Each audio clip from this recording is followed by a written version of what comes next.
ఏషియాలోనే ఈ cinema 2023 సలార్దే.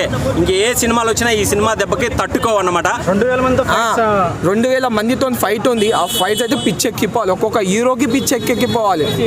Industry ఏంటన్న బాహుబలి రికార్డులు కూడా బద్దలు కొట్టేస్తే 2500 కోట్ల కలెక్షన్ పక్కా.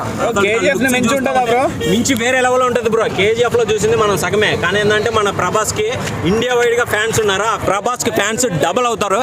ఏషియాలోనే నెంబర్ 1 అవుతారు. ఆల్రెడీ లీక్ అయిపోయింది మూవీ, చాలా చాలా బాగుందని అక్కడక్కడ మొత్తం ఇన్ఫర్మేషన్ వస్తూ ఉంది. అసలు ఆ యాక్షన్ తగ్గట్టు బీజిఎం వస్తుంది. బీజిఎం అవుతే ఇంకంతే చచ్చిపోవాల్సింది. ఆ బీజిఎం ఇంకా ప్రశాంత్ నీళ్ళు చూడండి, మొన్న ఒక తెలుగు హీరో కన్నడ హీరో దొరికారు కాబట్టి ఆ లెవెల్లో చూపించాడు. పక్క తెలుగుడు ప్రశాంత్ నీళ్ళు యాక్చువల్ చెప్పాల్సింది తెలుగుడే, తెలుగు గడ్డ వాళ్ళది యాక్చువల్ చెప్పాలంటే. మన తెలుగుడికి ఒక తెలుగు హీరో దొరికితే ఎలా ఉంటుందో అలా ఉంటుంది అన్నమాట. సలార్ ట్రోల్ చేసే వాళ్ళకి ఏం చెప్తారన్నా?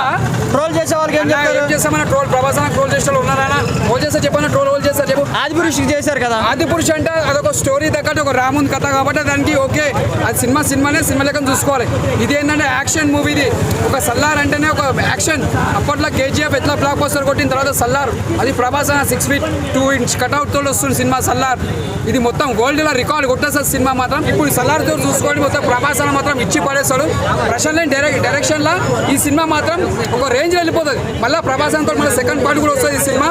తర్వాత ప్రశాంత్ డైరెక్షన్ లో ఇంకొక సినిమా రావాలి. ఎందుకంటే ప్రభాస్ ఆల్రెడీ పెద్ద పట్టుతో ఉన్నారు సినిమా బ్లాక్ బస్టర్ కొట్టాలని. ఆల్రెడీ 2 సినిమాలు ఫ్లాప్ అయినా కొద్దిగా ఇప్పుడు డిసప్పాయింట్. ఏదో ఆదిపురుష్ని ప్రతి ఒక్కరు వేస్ట్ క్యాండిడేట్స్ ట్రోల్ చేసిరు కొంతమంది.